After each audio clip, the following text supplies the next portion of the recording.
Principal. Voilà. Hop.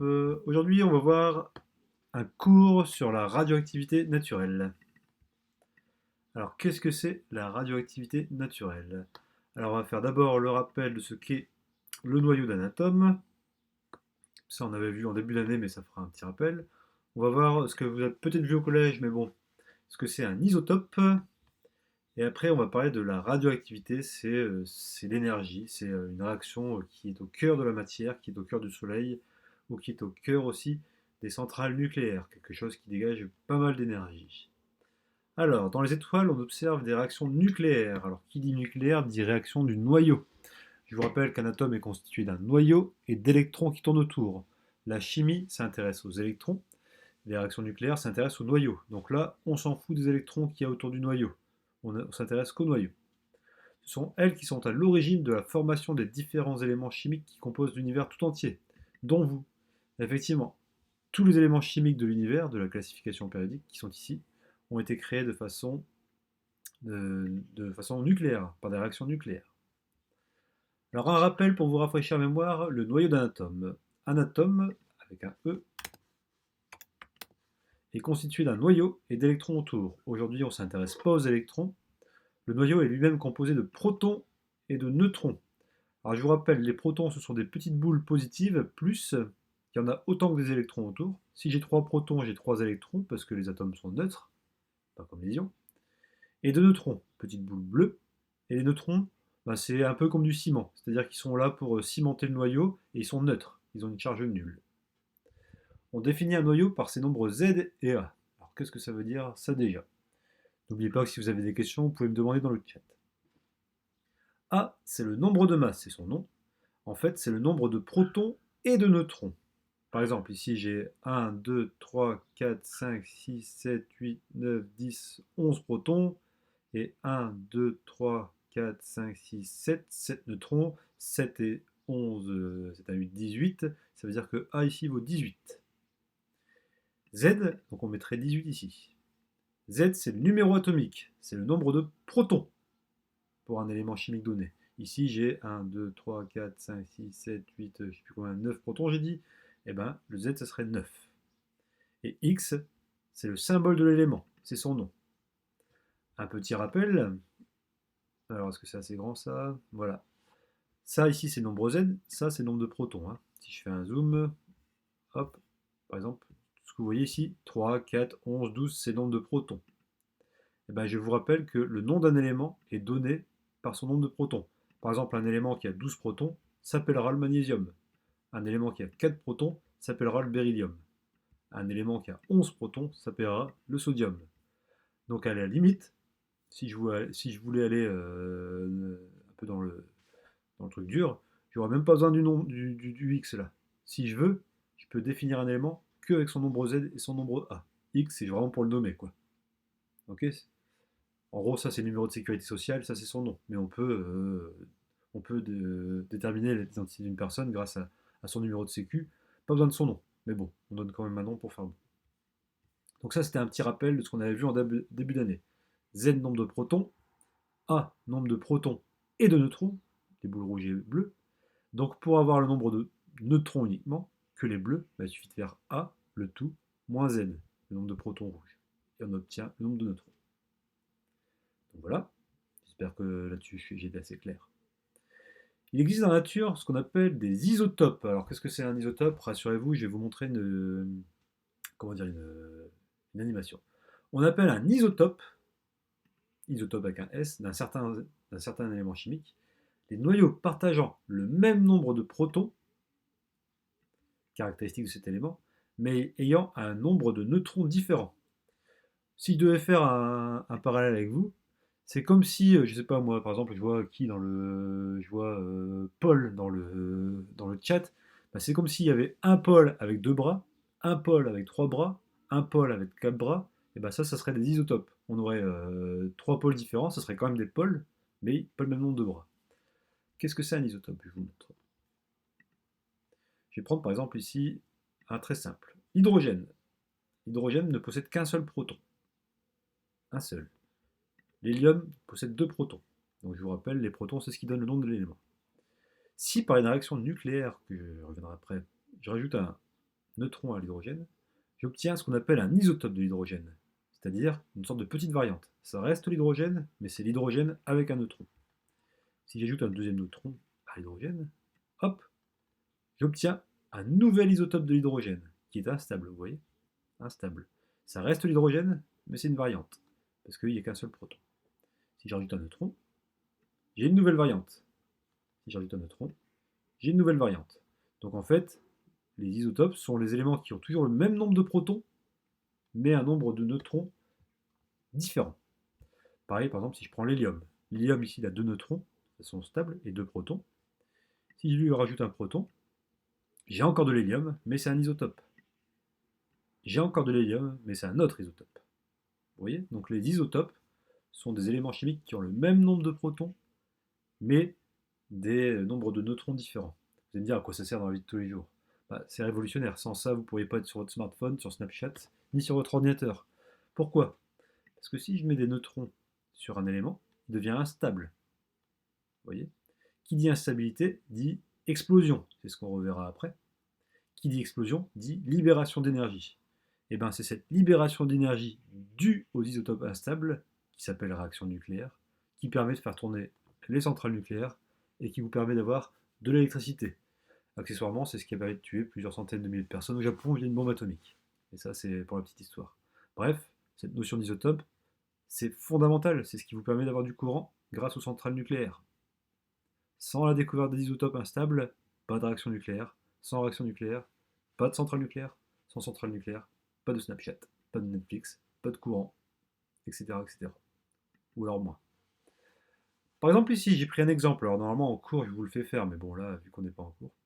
Voici les 4 isotopes du fer. Donc c'est toujours le même fer. On ne s'intéresse qu'à leur noyau, pas aux électrons. Remplir le tableau. Regardez le fer. Si je regarde le chiffre du bas, 26, 26, 26, 26. Donc le nombre de protons, c'est 26. 26, 26. Donc on a toujours du fer. On a 4 fois du fer. Cependant, 54, c'est le nombre de protons et de neutrons. Si je fais 54 moins 26, normalement j'ai 28, si je ne me suis pas trompé. 56 moins 26, ça fait 30. 57 moins 26, 31. 58 moins 26, 32. Et bien là, on n'a pas le même nombre de neutrons. Et ben voilà, là on a 4 isotopes du fer. C'est toujours du fer, parce qu'ils ont le même nombre de protons, mais pas le même nombre de neutrons. Donc on a 4 variantes du fer, on appelle ça un isotope. Cette variante-là est instable, elle peut exploser et nous produire du courant, grâce à une découverte, qui s'appelle les réactions de radioactivité, les transformations nucléaires. Est-ce que ça va ça? Oui? Alors, la radioactivité, qu'est-ce que c'est? Voilà comment marche une centrale nucléaire. Ce que vous voyez là devant vous, c'est ce qui vous permet d'avoir du courant en France. Sachez que grâce à nos centrales nucléaires, on produit tellement de courant qu'on en revend aux Belges, aux Allemands, aux Espagnols, aux Italiens et même aux Anglais, grâce à des câbles. Donc quand on dit que, par exemple, petite parenthèse, quand on dit que l'Allemagne, avec ses panneaux solaires et ses éoliennes, est le pays le plus écologiste d'Europe, ce qu'on ne vous dit pas, c'est que la nuit, il y a très peu de vent et pas de soleil. Donc qu'est-ce qu'ils font? Ben, ils viennent acheter l'électricité d'origine nucléaire française. Donc attention, quand on vous dit que l'Allemagne est une nation verte, en fait c'est faux. Juste elle délocalise sa pollution de part. La radioactivité. Lorsqu'il y a beaucoup de protons, les noyaux des atomes sont moins liés et deviennent instables. Regardez, lorsqu'il y a beaucoup de... Qu'est-ce que j'avais marqué là? J'ai fait une bêtise. Beaucoup de neutrons, excusez-moi. Ouais, de protons et de neutrons. Bref, quand je mets beaucoup de protons et beaucoup de neutrons, ça devient instable. Je vais rajouter ça. Beaucoup de protons et de neutrons. Je vais un petit oubli. Sont moins liés et deviennent instables. On dit qu'ils sont radioactifs par fission. Alors, qu'est-ce que ça veut dire ça? Je vais aller vite et après je vous montre. Un neutron qui se balade dans la nature va venir taper ce gros noyau d'uranium, il va se casser en deux. Il va se fissionner. Fission, ça veut dire casser.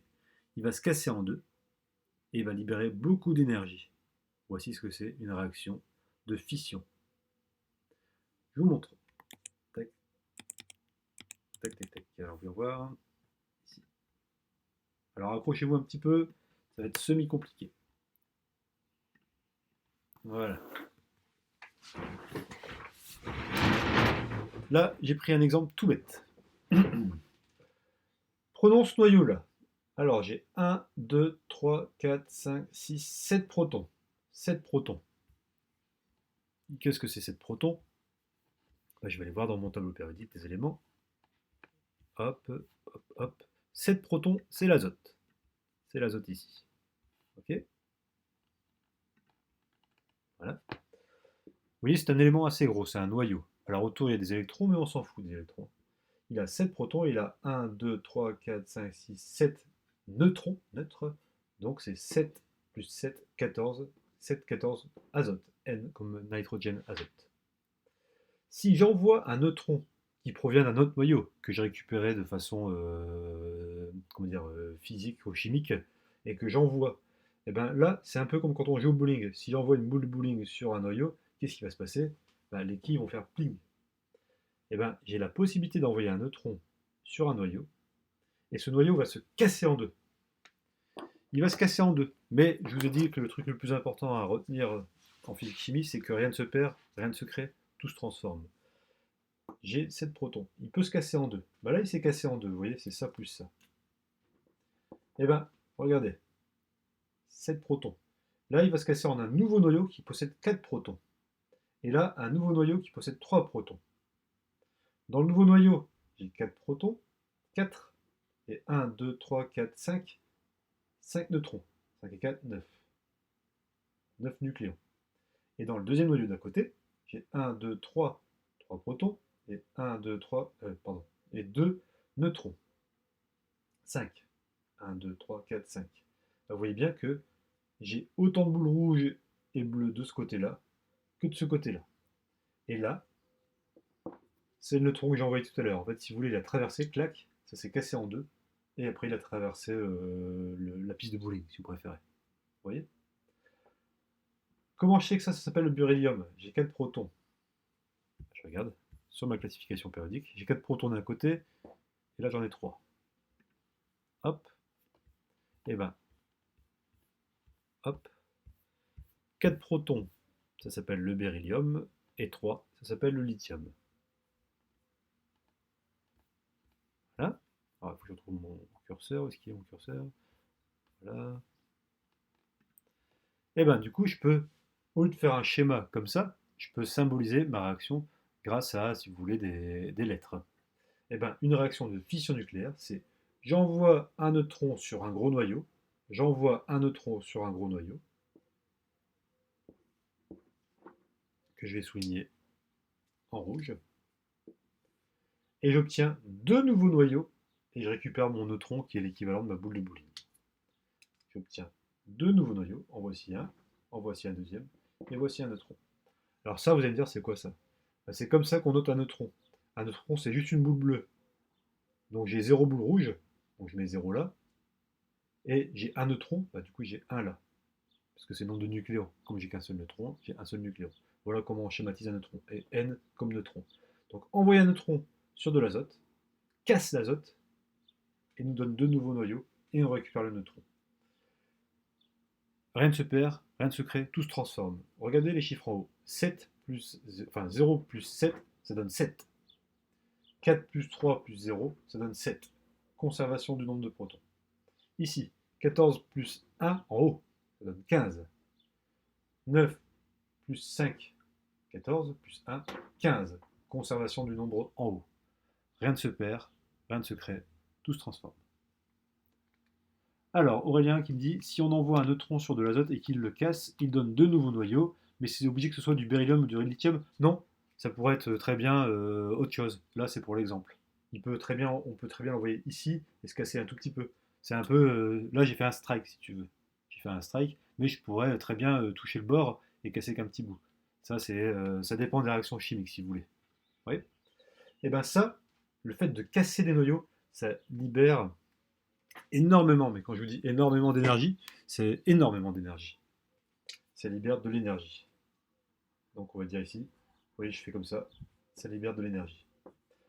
À titre d'exemple, 1 kg d'éléments qu'on fait réagir de façon radioactive équivaut à 1 million de kilos de pétrole brûlé en termes d'énergie. En gros, 1 kilo d'uranium équivaut en énergie à 1 million de kilos d'essence. Donc c'est pour ça que c'est très très rentable les réactions nucléaires et que c'est très très énergique et que c'est pour ça que finalement c'est très très très très bien. Donc ça dégage beaucoup d'énergie. Voilà ce qu'on appelle une réaction de fission. Pour ceux qui n'ont rien compris, petit moyen mnémotechnique, si en DS l'an prochain, parce que l'an prochain, dans l'enseignement scientifique, il y aura des réactions nucléaires, comment reconnaître une réaction de fission, c'est-à-dire quelque chose qui se casse, fission ça veut dire casser, et ben on a un élément, plus un neutron, mais ça à la limite on s'en fout, va donner 2 ou 3 éléments. Vous voyez, là j'en ai 3. Plus le neutron de tout à l'heure, mais ça on s'en fout. Limite ça, à la limite, vous voyez, on pourrait le simplifier de chaque côté. Un élément donne 2 ou 3 éléments. Comme 1 donne 2 éléments, fission. Donc si l'an prochain, par hasard, on vous dit, bah, tiens, c'est une fission ou une fusion? Un élément donne 2 éléments, fission, ça s'est cassé. Voilà. Et dernière chose, et on aura fini, déjà. Tac. Il y a l'autre partie. Donc là, l'exemple de la réaction, je vous montre. Hein. Regardez. L'uranium, un seul élément, est percuté par un neutron, qu'on voit ici. Il va donner du lantane, je crois que ça se dit, et du brome, et 3 neutrons. Et bien, ici, un noyau d'uranium est percuté par un neutron, noté N, il explose, se casse, et forme un noyau de lantane et un noyau de brome plus 3 autres neutrons. Et bien là, on voit que c'est une réaction de fission, parce qu'on a 1, le U là, va en donner 2, La et Br. Voilà ce qu'il y a à retenir vraiment simplement. Un élément, U, va donner 2 éléments, La et Br. Et si je fais le calcul, 92, ben là j'ai 57 plus 35, ça fait 92. Et là, 235 plus 1, 236. 148 plus 85 plus 3 fois 1, ben ça fait 236. Je vous laisse faire le calcul. Voilà ce qu'on appelle une réaction de fission. Oh zut. Fission. Et il y a, pour finir, il y a une réaction de fusion. Lorsque les noyaux sont petits, ils peuvent cette fois-ci non pas se casser, mais s'assembler en édifices plus stables. On dit qu'ils sont radioactifs par fusion. Alors, parenthèse, la fission, c'est ce qu'on utilise dans les centrales nucléaires, notamment à Gravelines. On met de l'uranium, on envoie des neutrons dessus, mode Bowling, on obtient des nouveaux noyaux. Ces noyaux sont appelés d'ailleurs les déchets nucléaires, c'est ça les fameux déchets nucléaires qu'on enterre après. Et on obtient beaucoup d'énergie pour faire marcher nos centrales nucléaires. Dans le Soleil, c'est l'inverse. Dans le Soleil, il n'y a que des éléments légers, parce que c'est du gaz, donc c'est des éléments très légers. Et bien, sous la pression du Soleil, ces éléments légers peuvent s'assembler entre eux. On dit qu'ils sont fusionnés. Fusion. Alors, je vous montre sur ma webcam, ça va être plus simple. Hop. Donc, pour ne pas embrouiller le monde, je vais passer là. Tac. Voilà. Alors déjà, comment on reconnaît une fusion? Déjà, c'est que des éléments petits. Et bien, regardez bien. Si je prends... C'est quoi ça d'ailleurs? J'ai un proton ici, plus. C'est de l'hydrogène. Et là, j'ai un proton aussi. Un proton, j'ai voici 2 isotopes. Vous voyez? Qu'est-ce qui différencie entre les deux? Ils s'appellent tous hydrogène, parce qu'ils n'ont qu'un proton tous les deux, mais ils n'ont pas le même nombre de neutrons. Donc ça, c'est l'hydrogène 2,1, et ça, c'est l'hydrogène 3,1. 1, 2, 3. Et bien, si je fais une grosse pression, c'est ce qui se passe au niveau du Soleil, si par gravité, je colle les éléments entre eux, et bien on va dire qu'ils peuvent, donc je vais les coller entre eux, sous grosse pression, on va dire qu'ils peuvent fusionner. Et du coup, ils vont fusionner, hop, en un seul nouveau élément, et libérer un neutron. Ça arrive de temps en temps, mais ça, à la limite, on s'en fout. C'est pas un élément, un neutron, hein, c'est un nucléide. Regardez, 1, 2 neutrons, 1, 2 neutrons, pardon, 1, 2 protons, 1, 2 protons, 1, 2, 3 neutrons, 1, 2, 3 neutrons. Comment on reconnaît que c'est une réaction de fusion? Eh bien, on a cette fois-ci 2 éléments qui réagissent entre eux et qui en donnent un nouveau. Et les neutrons, on s'en fout. Ça, c'est pour la conservation de la masse. Rien ne se perd, rien ne se crée, tout se transforme. 1 plus 1 donne 2, plus 0. 2 plus 3, 5. 4 plus 1, 5. Conservation en haut, conservation en bas. Et bien ça, c'est une fusion. La fusion, c'est quand deux éléments, c'est l'inverse de la fission, en donnent qu'un seul. La fission, c'est quand un élément en donne deux. Et bien ça, c'est une réaction qui dégage encore plus d'énergie que la fission. La fusion dégage énormément d'énergie, énormément d'énergie. C'est l'énergie des étoiles. On essaye de reproduire cette réaction en laboratoire.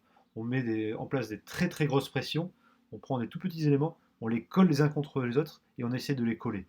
Et le jour où on arrivera à les fusionner et faire en sorte qu'ils se collent, on aura créé l'énergie qui se passe dans une étoile, on aura réussi à créer une étoile en laboratoire, donc on aura réussi à dégager énormément d'énergie, et dans ces cas-là, on aura réussi à sauver la planète. Puisque si on arrive à créer autant d'énergie avec si peu de choses, plus besoin de pétrole, plus besoin de rien. Sauf qu'on n'arrivera pas à maîtriser cette technologie avant entre 50 et 100 ans. Ce qui veut dire que on aura amplement le temps de casser la planète avant ça. Donc on ne peut plus compter là-dessus, il est trop tard. Il aurait fallu qu'on maîtrise cette technique avant. Là maintenant il est trop tard pour la maîtriser. D'ici 50 ans, la planète sera en trop mauvais état pour pouvoir réussir à s'en sortir. Mais c'est dommage. À 100 ans près, on pouvait s'en sortir. Mais si un jour on y arrive quand même, eh ben, on aura résolu le problème énergétique mondial. Parce que des tout petits éléments très abondants, l'hydrogène il y en a partout, dégagent énormément d'énergie, et en plus ça crée de l'hélium, qui n'est pas du tout un déchet, puisque de l'hélium, ben, c'est ce qui est dans les ballons qu'on gonfle. Donc c'est une énergie très très propre, c'est l'énergie du soleil. Voilà. Dernière chose, c'est ce que j'ai dit à l'oral tout à l'heure, hein. Une transformation chimique implique des molécules, des atomes et des électrons. Une transformation physique implique un changement d'état. C'est ce qu'on a fait juste avant les vacances. De liquide à solide, de solide à gazeux, etc., etc., etc. Solide, liquide, etc. Une transformation qui implique des noyaux d'un atome, et ce qu'on vient de voir à l'instant, ça s'appelle des transformations nucléaires. Donc si je dois faire un bilan de l'année, transformation chimique, ça implique des molécules et des électrons, Na+, plus Cl-, NaCl, etc., etc. Une transformation physique, ça implique des changements d'état. H2O liquide devient H2O solide. Et une transformation nucléaire, cette fois-ci, ça implique des noyaux, c'est-à-dire qu'on ne s'intéresse plus aux électrons, mais vraiment aux noyaux. Voilà. Donc d'ici demain, je vous posterai un petit exo à faire là-dessus pour voir si vous avez compris. Est-ce qu'il y a des questions là-dessus ou pas? N'hésitez pas. N'hésitez pas à les poser dans le chat maintenant. J'ai bien ton pseudo sur le best.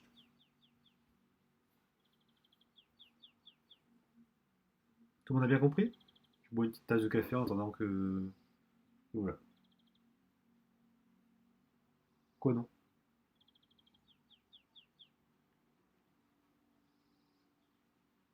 Alors Aurélien, Nana, c'est bon? Ouais.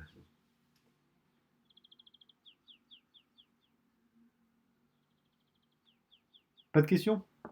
Ok, donc maintenant bah, ça va être l'heure du cours de première, d'ici une dizaine de minutes. Ce cours-là, d'ici fin de journée, j'ai l'upload sur YouTube pour ceux qui ne sont pas venus. Mais attention, faites bien attention à toujours venir voir les cours. N'oubliez pas que votre orientation dépend de votre assiduité. Mais globalement, ça se passe bien avec vous. Pas d'inquiétude. Eh ben, je vous dis à bientôt tout le monde. Ah oui, dernière chose, je vous poste bientôt. J'ai reçu les gâteaux et je mets les points bonus à tout le monde et je vous donne la correction très bientôt. Au revoir.